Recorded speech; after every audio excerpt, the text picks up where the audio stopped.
recording. All right, there's still some of you out there in video land that need to get me a plot. And if you can refrain from plotting or printing for a little while, so it doesn't come out on the video, that would be greatly appreciated. I have corrected some, got some red lines, drawings back to you, and have received back some corrections. Keep in mind that you need to make sure you catch all of the red lines and make all the corrections that are necessary, otherwise there's a grade penalty that's invoked. Apparently, one or two of the C title blocks with the bill of material was incorrect in its size, and I invoked some penalties on some of you. And when I began to get quite a number of them that were incorrect, I began to think, maybe there's something that's askew somewhere, because there were too many people that were getting the wrong size plot coming out. So I went back and checked, and lo and behold, I guess I'll have to eat crow, because it was my fault. I supplied you with a incorrect title block. You might want to go back and re-download the title block and use from here on out, because I've gone back and corrected them, deleted the ones that were incorrect size-wise, and reloaded them. But if I get them from the original, I will keep in mind that there is about a 1/4 inch difference. That's not your fault. It was my fault. So apologize for that. Those things do happen sometimes. Is that in D2L? Yes, I did. I changed it in D2L for this class and for the Tuesday, Thursday class, as well as on the M drive. I went back in and checked and changed that size one up as well. All right, flat belts are good in certain circumstances. They tend to slip. They'll stretch and slip. The cars that have squeaky fan belts going down the road, that's an issue too. To get a more positive power transfer from a motor to something that's being driven, we then go the next step up into sprockets and chains. Generally, roller chains are the most prevalent out in industry for doing a positive power transfer. Bicycles, motorcycles, those kinds of things, as well as a lot of other things, using chains and sprockets. So they're called sprockets. We do the same kind of thing. There's a driver sprocket that is generally 90% or so of the time is on the faster spinning shaft, which is generally the motor, and the slower speed is going to be on a device that's being driven. So that's the driven sprocket. It has a certain number of teeth. And there are numerous types of roller chains and sprockets that have numbers associated with them that we'll get to when we look at the calculation. And you should go through and you should read the chapter section on chains and sprockets to get more information. So sprockets are toothed wheels.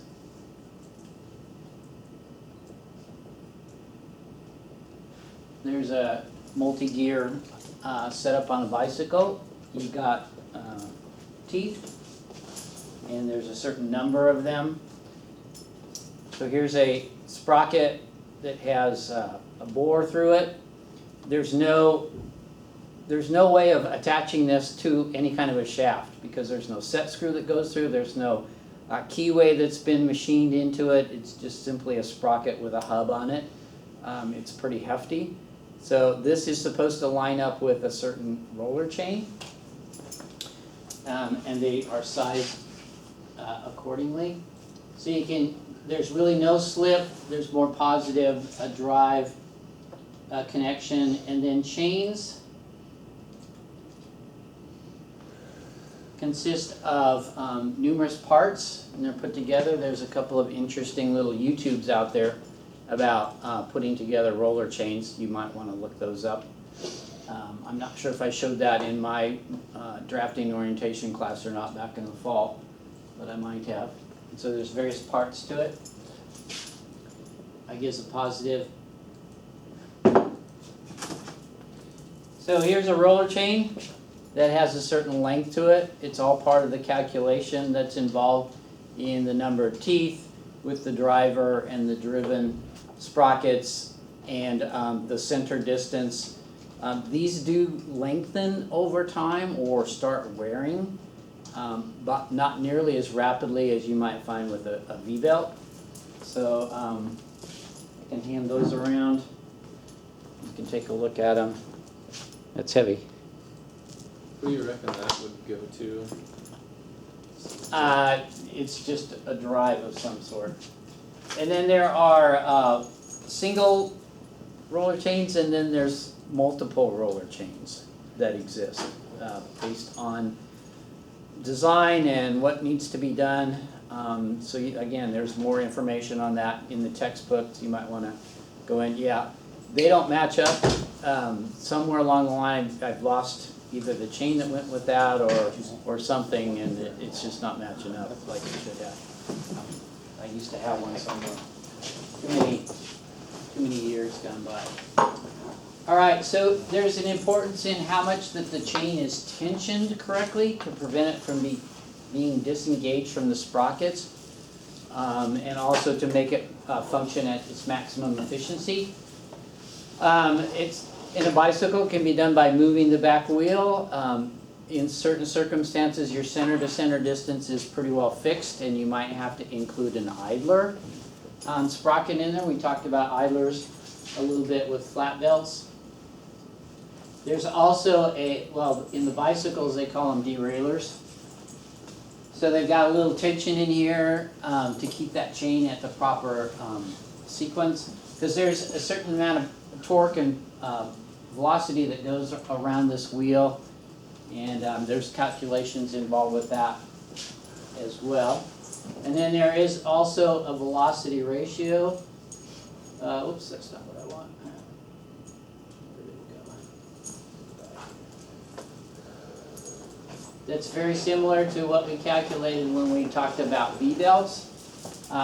In V-belts, it was the diameter of the driven pulley divided by the diameter of the driver pulley, because the driver is usually smaller than the driven.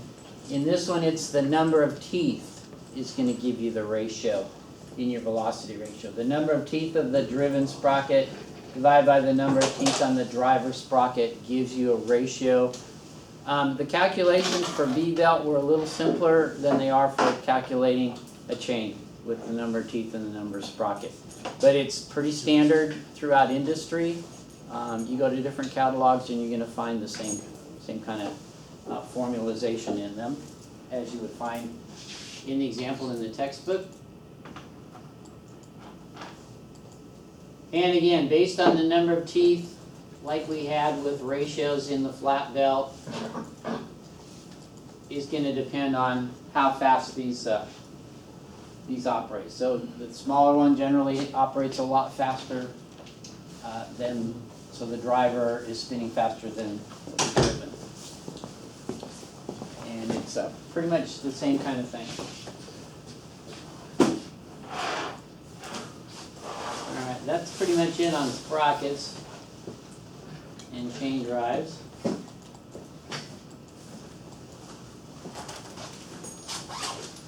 Alright, let me get this up and going here.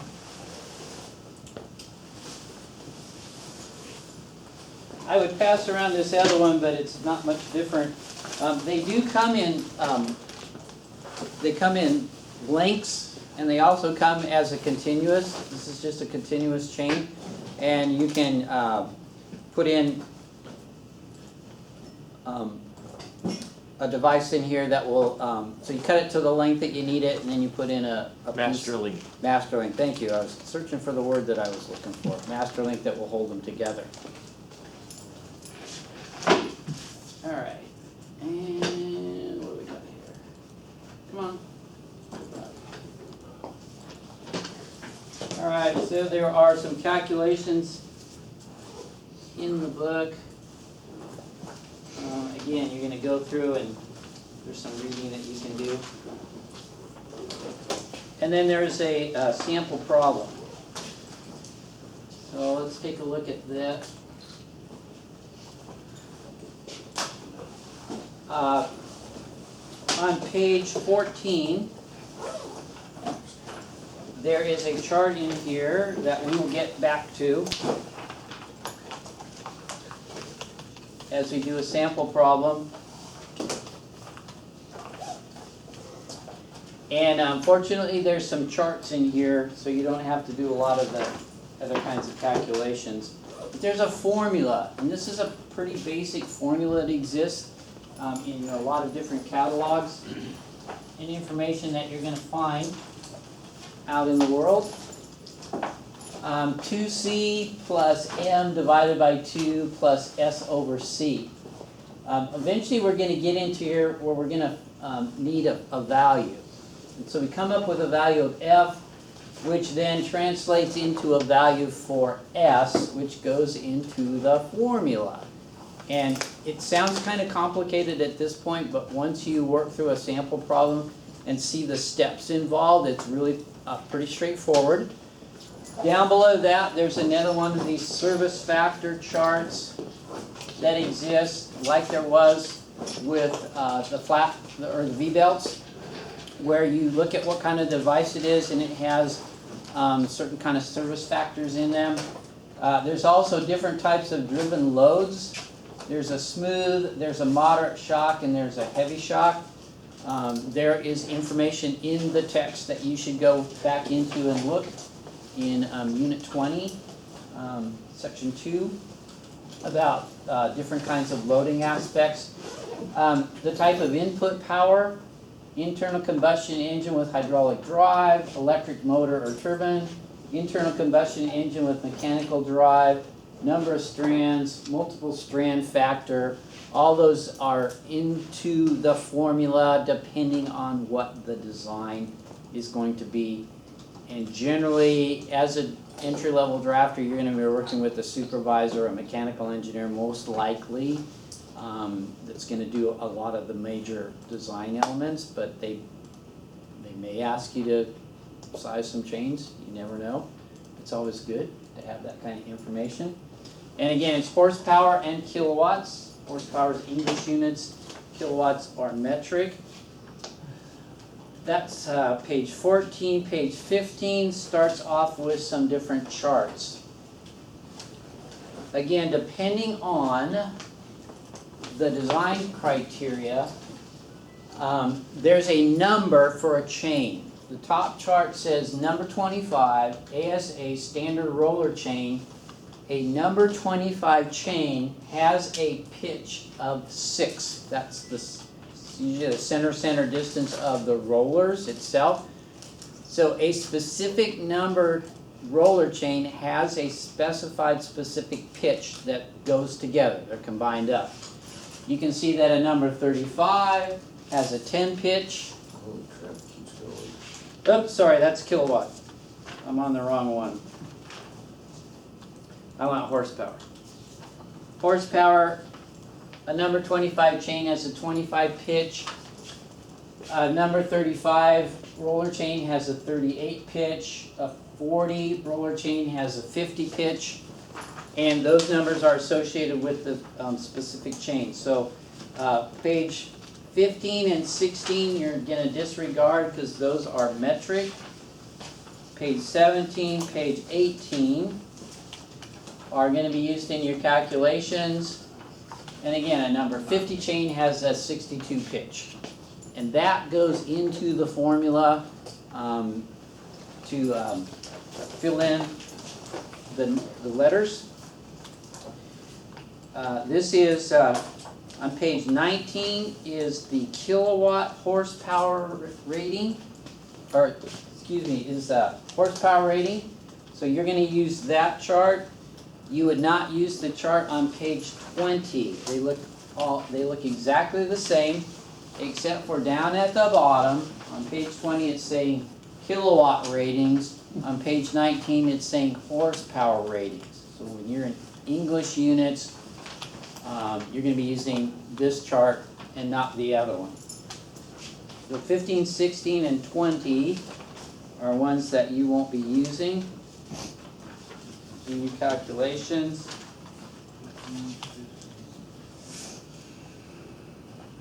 And then this one is two different types. It's US customary inches.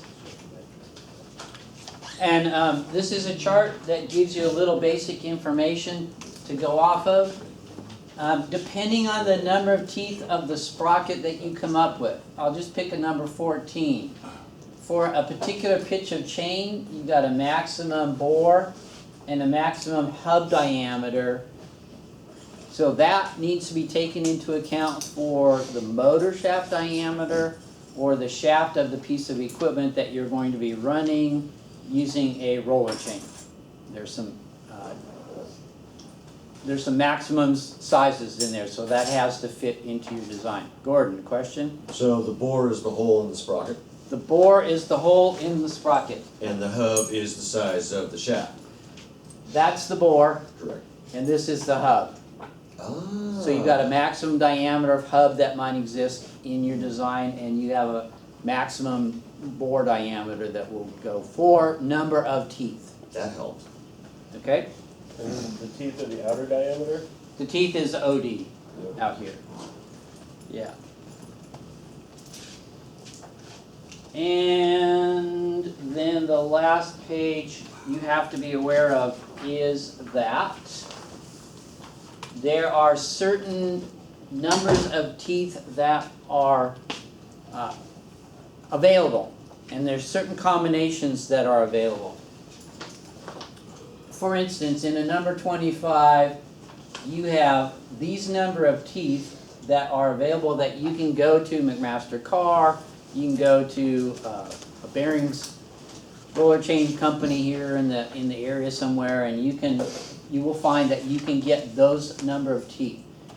When you do design work, you might find that in your formalization that you're beginning, you might have maybe a 22, and then you might need to have some other number that's not available over here. You might need where's one that's not really available? You might end up with a 25 and a 65 as a speed ratio combination. In here, a 65 does not exist that you could just go buy off the shelf. Certainly the company would make one for you. You could have a custom sprocket made, but it's more ideal to then re-look at the calculation and maybe take a different combination, one that's a little closer, and get the right combination going. So it's all part of doing the calculations. All right. Now let me find my example. On page 19, down at the bottom,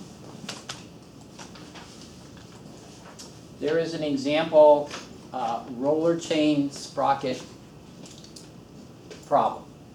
Select an electric motor driven roller chain drive to transmit 5 horsepower from a counter shaft to the main shaft of a wire drawing machine. The counter shaft is 1.5 inches in diameter and operates at 1200 RPM. The main shaft is also 1.5 inches and must operate between 378 and 382 RPM. Shaft centers, once established, are fixed, and by initial calculations must be approximately 22.5 inches. The load on the main shaft is uneven and presents peaks that place it in the heavy shock load category. That would be the equivalent of your design problem. So the solution begins with step number 1, figuring out what the service factor is. The corresponding service factor from figure 20-2-9 for heavy shock load and electric motor is 1.5. Is everybody seeing that? Electric motor, 1.5. All right. Got it. So let me find my sheet that I have to get back to, which is on page 14.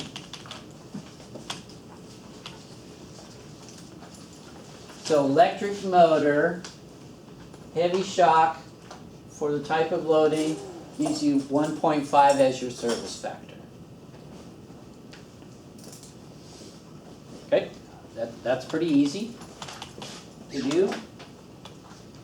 So then I need page 20 actually to continue the example problem.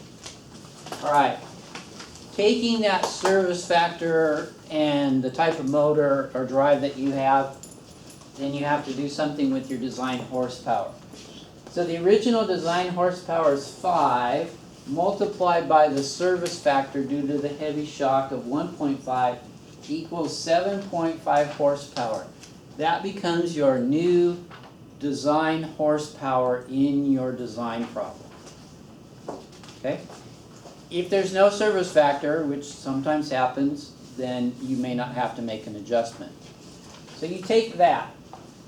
That's step number 2. Step number 3 is a tentative change selection.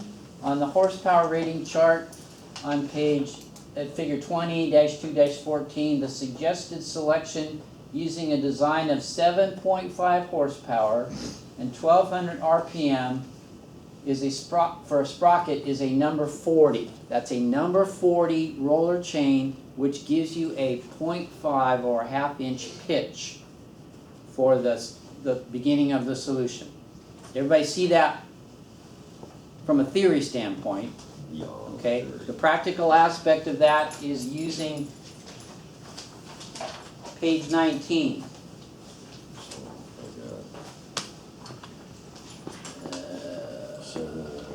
Down here, up here at the top. You have, oh man, that's really hard to read on the screen. Let me go to my book. You've got at the top number of chain strands up here in this box.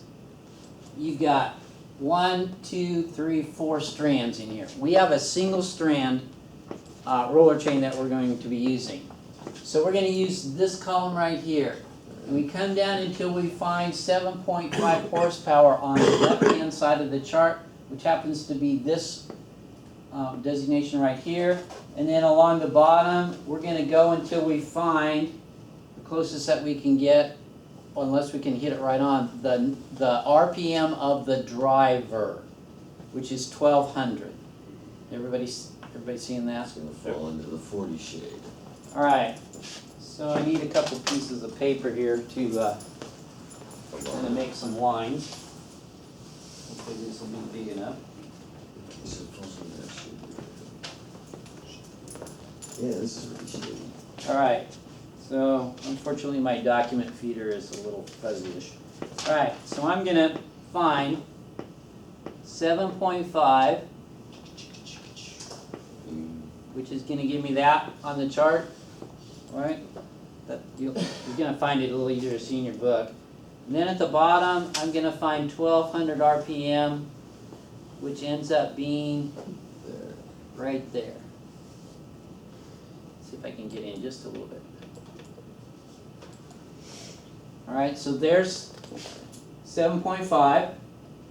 I'm reading across there, and there's 1200, where I've lined it up the other sheet. Where those two intersect, it falls in this band right here. And that band right there is a 40. That's my roller chain number. Is everybody seeing that? Horsepower, RPM, where the two of those intersect, falling in that band there. That's my 40 chain with a half-inch pitch.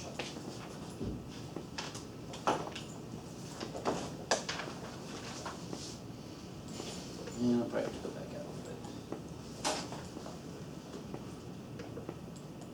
bit. All right. So this is selected suggestion. Suggested selection using a design of 7 horsepower, 1200 RPM is a number 40, 50 inch pitch chain. If a multiple strand chain had been selected, determine the required horsepower rating per strand.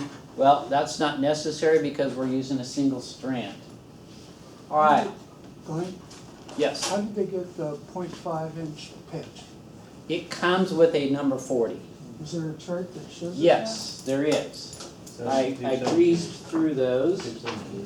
It is on page 17.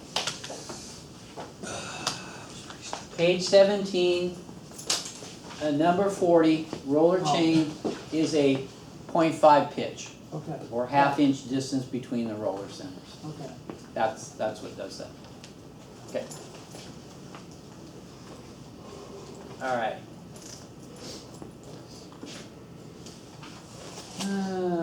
Okay. On the horsepower rating table for number 40 chain at 1200, the computed design of 7.5 is realized with a 22 sprocket. So we're going to have to go to figure 20-2-12, page 756. Where are we at? Okay, so I should have left that up there.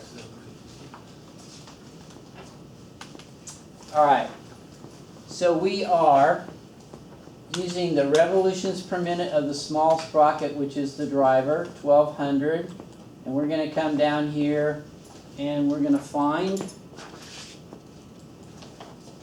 we should find,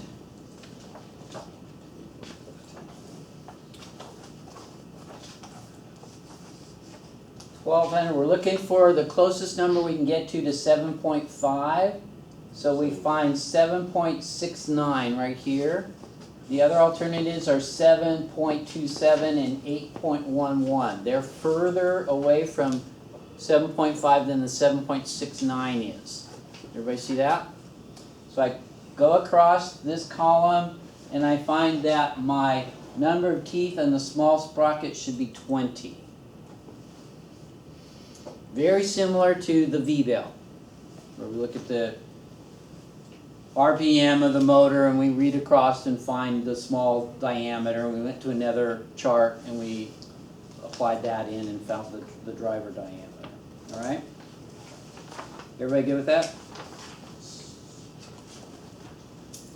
So that last step was to find the number of teeth of the small Sprocket. Yes. It was a number 40 chain, so I had to go to the chart that had a number 40 chain. And you had 1200. I used the 1200 RPM column, because that's the RPM, and then I go down and find the closest number to 7.5, the design horsepower. That was, 7.5 design horsepower that we got for it. we got by multiplying 5 times 1.5, Yeah. because of the service 6 time. horsepower. All right. So go down the column headed by the revolutions of the small sprocket, find the nearest value to the design horsepower, follow this line horizontally to the left and find the number of teeth for the small sprocket. All right. For intermediate speeds or sprocket sizes not tabulated, interpolate between the appropriate columns of lines. Hopefully you don't really have to do that.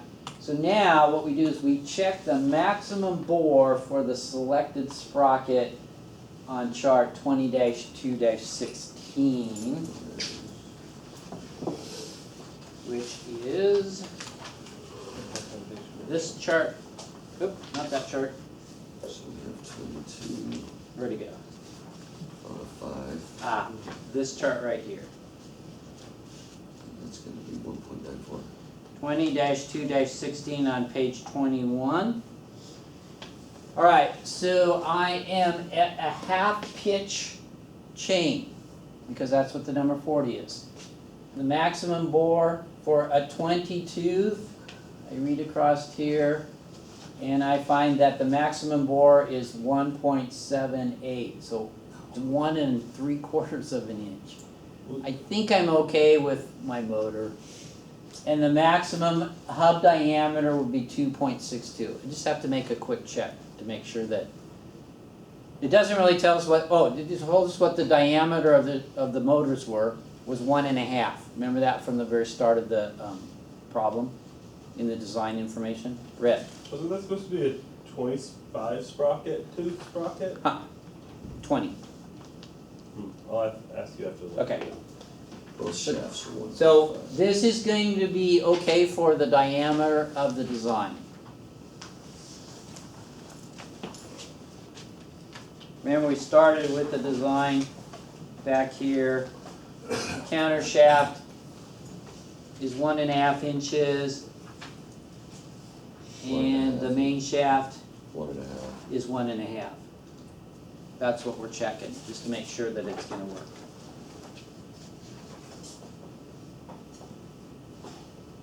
Alright, so that's what it kind of reviews here.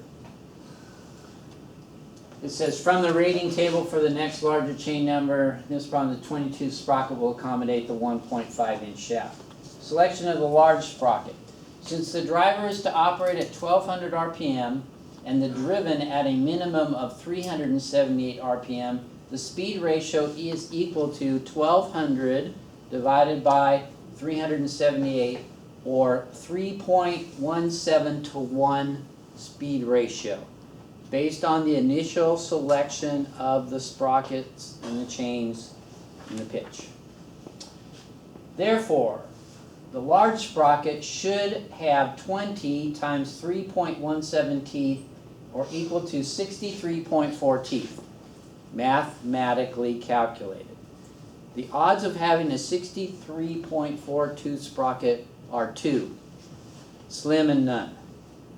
It just doesn't exist. You've got, even or odd increments. All right, the standard sprocket sizes near this number of teeth are either 60 or 70. That goes back to this chart, where you are looking at a number 40 chain, and you're coming down, so we had to get a 63.4. Well, the options that we have are 60 or 70 for the number of teeth that I can go buy. I could go have a 63 tooth sprocket made. I mean, people would love to, take my money and make a sprocket for me, but it's going to cost me more money than I would, and time, to go and get one. All right? Now, in rechecking the smaller sprocket, the 19 tooth sprocket would also be acceptable.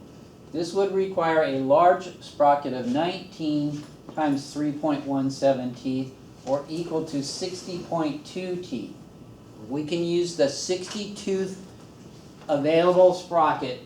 Since 19 and 60 tooth sprockets are acceptable and standard, it would be more economical to use this combination.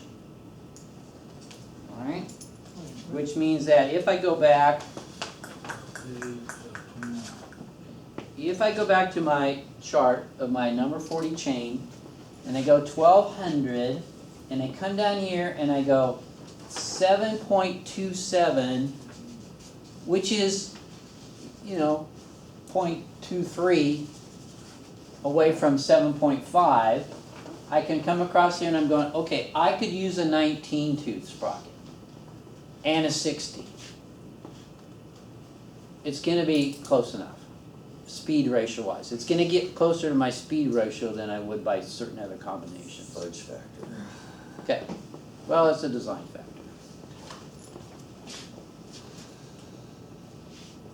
All right. That makes sense. Then we have to figure out what the chain length is going to be. The chain length is always expressed in number of pitches, the number of links that I'm going to have in my chain. It is always best to have an even number of pitches because chains come in multiple rollers. And to have an odd number means I have to have a special master link that's going to connect these pieces of chain together, and if it breaks, I'm not as fortunate to have a standard piece that's going to connect the pieces together. Alright, 19 and 62 sprockets are to be placed on 22.5 inch centers. Calculations are as follows to determine the chain length. The formula: 2C plus M divided by 2 plus S over C. C is the center distance divided by the pitch. Pitch comes from a number 40 chain, half inch pitch. Center distance 22.5 divided by 0.5 equals 45. M is the total number of teeth on both sprockets. I've got 19, I have 60, I add the two of them together, I get 78. S is a value that's obtained from a chart. We'll get to that. To get S, you have to calculate F. F is the number of teeth on the larger number of teeth and subtract the smaller number of teeth. 60 minus 19 equals 41. That's the F that I'll go back to the chart, which will give me the S value. F is not in the formula. C is in the formula, that's the center distance. M is in the formula, that's the number of teeth added up, divided by 2. S comes from subtracting the number of teeth to give me an S, and then C is back to the center distance. So I'm looking for 60 minus 19 equals 41. Back on the very first chart that I showed you at the beginning of class. So F is 41. Here's my F column, I'm down to 31. Here's my F column, I come and I find 41, and that gives me an S value of 42.58. That goes into the formula.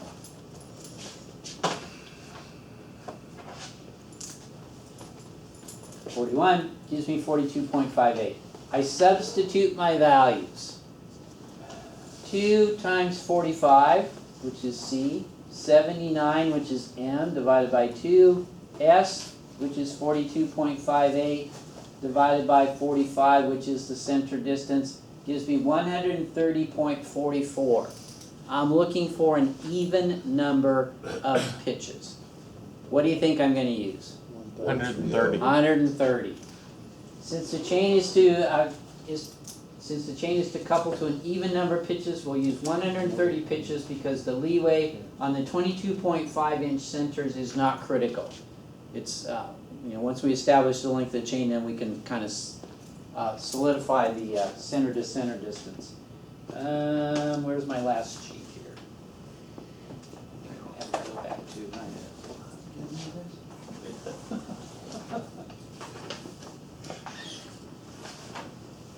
All right, oh, it's on that one. I think I covered that. Here's the actual solution. The chain length in inches, the length of the chain is equal to the number of pitches times the pitch. 130 times 0.5 equals 65 inches. That's the length of your chain. That's where I go to McMaster Carr and I look up a number 40 roller chain and find a 65 inch chain, and I have a catalog number for it. I get my 19.2 sprocket, I get a catalog number for it. I get my 60 inch sprocket, I get a catalog number for it. Piece of cake. Oh, yeah. You got the video, you can watch it, 10 times over again. It's in the book too. I mean, it's step by step. It tells you which charts to use. It's not that difficult, honest. It's really not that difficult. It's just a step-by-step process. And it's so much fun. So what's step one? It's finding your design information. Okay, The horsepower of your motor, step one, okay. and the RPM of your motor, the horsepower and RPM of your motor, the RPM of whatever device it is that you're going to run, and then you start there. And then you look at the loading factor. What's the loading factor? So horsepower is first. Yep. So again, you can go back and look at those. All right. You can do step Just so that you know I'm not fibbing to you at all, let me find, You told me so much, man, I don't care what step you go. see, I would never do that, would I? Yeah, he was thinking I would about never that. steer you in the wrong way. That's just sitting out your brain. All over it. Where was this one? That was cool. All right. This is from a Morse roller chain horsepower rating catalog. And where'd my pointer go? So revolutions per minute, small sprocket, there's my 1200. And I would come down here and I would find the horsepower rating. And I would read across here and I would get the number of teeth of the small sprocket. So it'd be 19 and 1200, where they meet, right? Go down until you find the horsepower. Horsepower. and then Go left. Our horsepower is a lot less in our example problem. Ours was only 7.5. Oh, I'd probably have to find a different catalog page. I mean, I just picked one out to show you that there is RPM, there is horsepower, and it gets you the number of teeth in your small sprocket. okay, Okay, I'm just showing you, the textbook's not really fitting to you on that. okay. That's what I would do. Then, I also have a suggested overload service factor for typical applications. Intermittent service, 12 to 5 hours daily or seasonal. Normal service, 8 to 10 hours daily. Continuous service, 15 to 24 hours daily. So I have different types of loadings in here. It has some definitions up in here. So I do have service factors, like if I had an agitator for liquids and I was using continuous service, then I'd have a service factor in this particular case of 1.2. I'd multiply that by my horsepower of my motor and put that into the formula. So I'm just, the textbook has a little different designations for some of the service factoring, but what I'm explaining to you is that it exists in a catalog. This catalog happened to be printed. I'm sure it's online somewhere if you were needing to figure out what that was. Like a bucket elevator. Bucket elevator that has intermittent service would have a 1.2 service factor.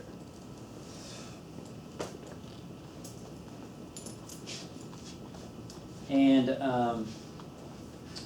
that's what's involved with that. Now here's what a roller chain would look like.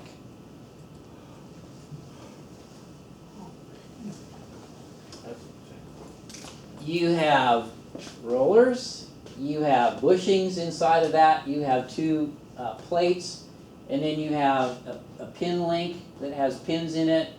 These get press fit into this, and it goes through here, so these pins would be in like this, and it all gets kind of press fitted together, and it just gets continuously made as a roller chain. Alternating links. Roller links consist of 6 members, 2 bushings, press fitted into the link plates, 2 free rotating rollers assembled over the bushings. Bushings are positively locked into the link plates to prevent rotation. The pin links consist of 4 parts. Into the pin link plates C are press fit 2 pins. Very accurate control of this press fit between the pins and the pin link plate is important to prevent rotation wear in the plate holes and consequent pitch elongation.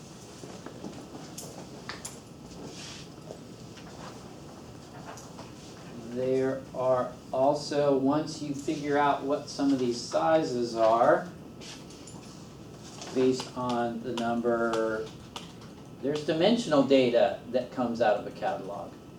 McMaster-Carr has some of this dimensional data, or you might get lucky. I think they keep adding 3D models more and more to their online catalog aspect.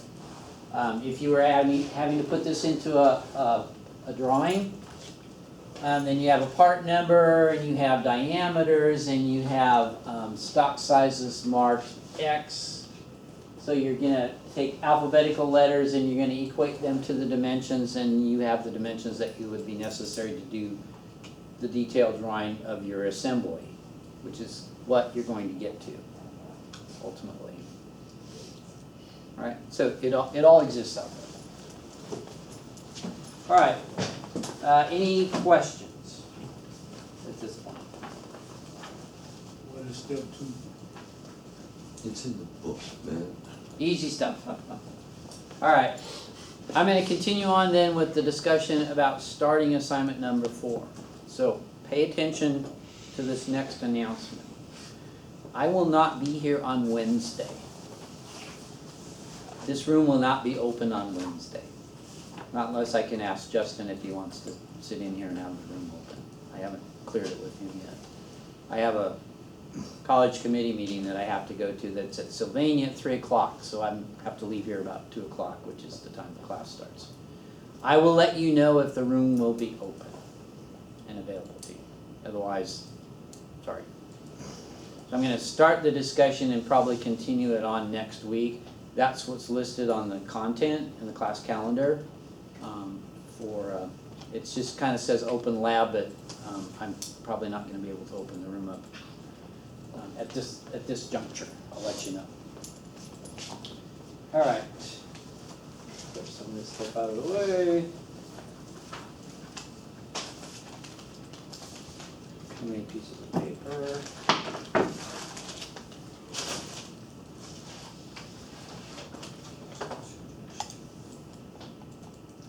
All right, in D2L, let's go take a quick look at the course calendar. So we're already into week 3. I've talked about assignment number 3, and I'm starting assignment number 4 lecture. And then I've got no lecture planned on Wednesday. So it's chapter 20, sections 20-2, chain drives.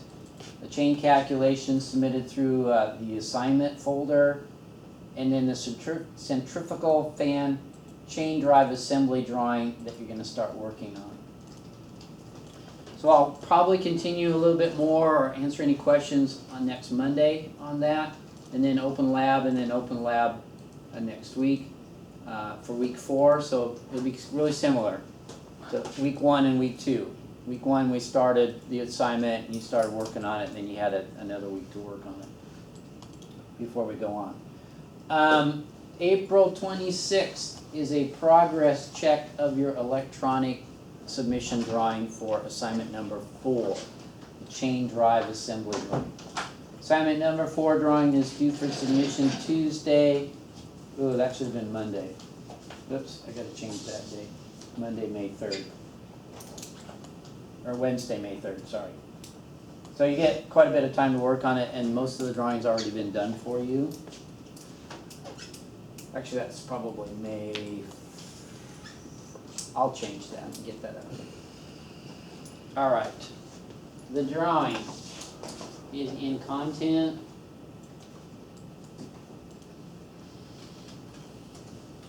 For assignment number 4, centrifugal fan. Here's the assignment sheet.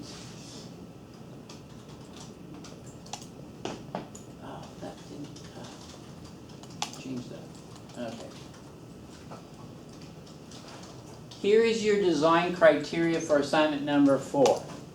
After you've done the chain drive calculation, based on the sample problem, you're going to go back and you're going to look at the design factor for a fan that's being driven by a motor. Centrifugal fan is to be driven at 2,000 RPM by a 10 horsepower electric motor. The motor speed is 1760 RPM, and the shaft on the motor has a 1 3/8 inch diameter. The fan shaft has a 1 1/2 inch diameter. The center distance is to be approximately 30 inches horizontally, and then there's a little other distance, different distance that's done in a aligned dimensioning fashion. See the included handouts for dimensional data concerning the fan and motor. Select a single chain operating under a